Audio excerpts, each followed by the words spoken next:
When it comes to Niels, I have my two favorites, Niels Bohr and Niels Heusinkveld, and in this video we'll talk about why these pedals have stayed in my rig for over 2 years now.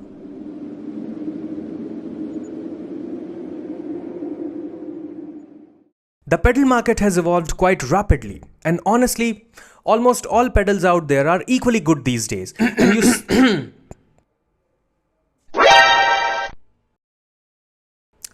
Equally good, huh? Well, that's rich, coming from someone who stormed on me like I owed you money. You know how competitive rally can be? Besides, nothing happened to you. You're made out of steel. Just like Superman. You should be celebrating. I am this close to starting a support group for abused pedals.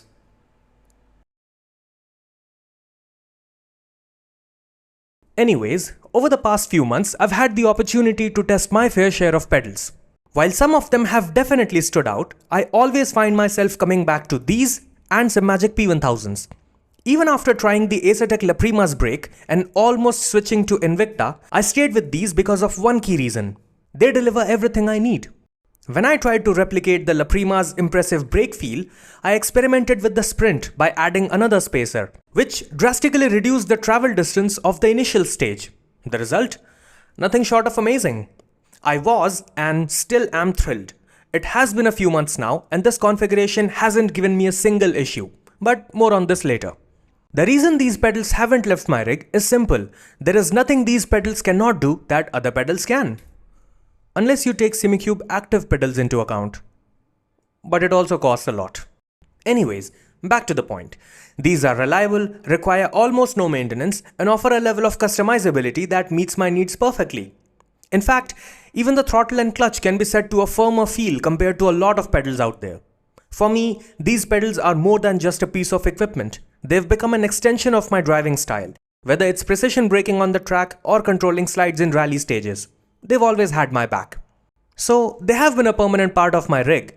But after 2 years of hard use, the real question is, how have they actually held up? When I say these pedals have held up, I mean it. After 2 years of rigorous use, some wear is expected, especially considering how intense sim racing can be. Not to mention the amount of times I have stormed on them out of frustration for being a few tenths off my lap. But honestly, these pedals have stood the test of time like a champion. Sure, there is a tiny bit of rusting on the nuts and the backside of the faceplate because I sprayed them with a glass cleaner during a quick cleanup session, but let's not get dramatic here. A little rust is normal for any piece of gear that sees regular use. But here's the thing, this minor rust does not change the fact that these are built like a tank. High quality pedals like these are designed to handle a lot of stress. And the fact that they have weathered 2 years of abuse and only show minor cosmetic signs of use speaks a lot about durability. It's hard to come across something which has been abused and looks pristine. The point is, it still works flawlessly. And let's not forget the awesome customer support from Heusinkveld. When I reached out to them about the cleaning mishap with the glass cleaner, honestly, I have no idea what I was thinking, they did not hesitate to send me a replacement faceplate, free of charge, without me even asking. Now that's the kind of support you want with any product. And it really goes a long way in maintaining trust with a brand. When it comes to performance, these pedals don't just deliver, they set a high bar. Here's why. The brake remains consistent and both the throttle and clutch feel as smooth as they did on day one. This level of durability and reliability is exactly what I expect from manufacturers who charge a premium for their products.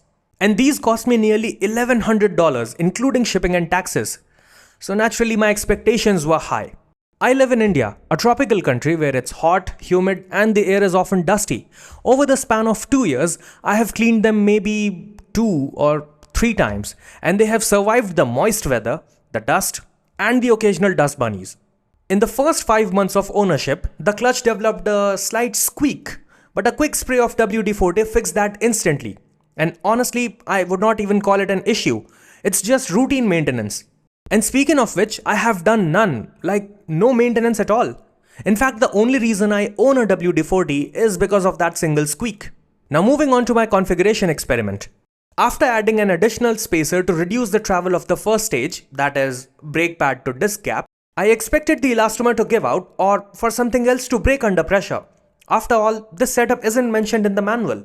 But it handled the new configuration like a champ.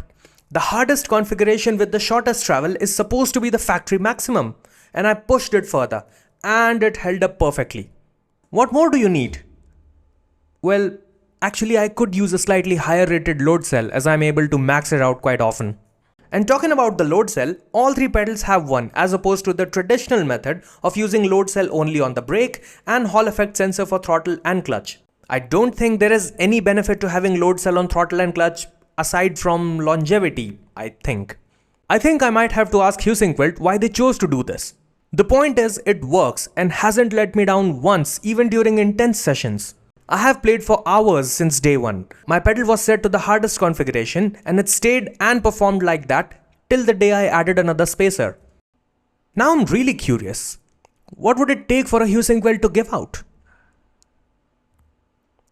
I guess we'll cross that bridge when we get there. Moving on to the adjustability, this pedal set has it all. Even by 2024 standards, you've got your usual suspects. Bump stop adjustment, pedal travel adjustment, force adjustment, lateral movement, and so on. But the one feature that I can't help but love, for no reason at all, is the process of adjusting the height of these faceplates. Normally, faceplates come with a bunch of holes for adjustment in X and Y axis, allowing them to accommodate different users, which can be seen on multiple pedals alongside the Ultimate Plus. But with these, there's none of that. Instead, all you need to do is loosen this bolt and the entire plate rotates. When I first bought this pedal set, I wondered why the faceplates were unusually long. This is why. In a world where manufacturers are always trying to outdo each other with complicated solutions, Heusinkveld kept it simple. No need for multiple holes when the pedal face is long enough to cover it all with one adjustment. It's so ingenious, this simple yet brilliant design. It remains unbeaten even by 2024 standards. This is how you do effective cost cutting, at least in my opinion.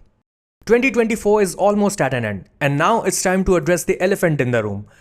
Is it still worth it? I have two answers for you. First, it's worth it, but with a slight caveat. The reason I say this is because the market has evolved quite a bit since these pedals were released.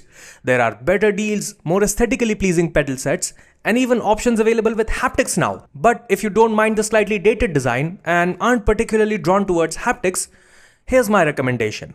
6 years after its release, it's still a rock-solid piece of equipment and worth considering. Now the second answer is a bit more personal.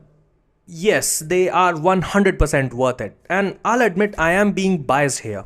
My experience after nearly 1200 hours has been nothing short of remarkable. Not only have these held up incredibly well, but they continue to perform just as reliably. To me, the lack of flashy updates is kind of refreshing. These pedals are a reminder that sometimes the best gear is the kind that just works. I truly think Heusinkveld struck gold with these pedals. I mean, aside from the black shade, these pedals haven't had an aesthetic overhaul. But honestly, I don't think they need one. Why fix something that isn't broken? That's been it. I've been Darth Snape, and may the downforce be with you.